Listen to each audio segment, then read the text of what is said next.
mga ka-reels bibang, kain po tayo guys ngayon ng soup, ng noodles siya guys, soup noodles with egg, and mayroon po tayong citron na ginamit yan para po maasim-asim ng konti.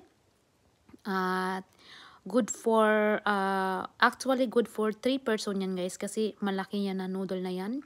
Lalo na paglagyan po niyo ng gulay yan, ang sarap yan. Pero sorry, hindi ba ako kumakain ng gulay masyado guys, kaya wala din ako nakitang gulay na pwedeng makasama dyan. Kaya lang, hindi talaga ako kumakain ng gulay.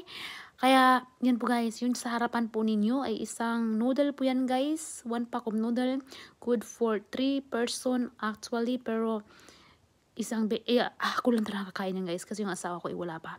Kaya yan guys, ang sarap-sarap nyan guys. So sa mga gusto pong magkaroon ng noodle, kumatok lang po sa tindahan ni Madam Bibang at sabihin na po, pautang naman yan dyan Madam Bibang. Joke lang. So yan lang po mga guys, at I hope ma-enjoy kayo sa aking kinakain ngayon. At yan, see you next reel mga guys. Bye bye.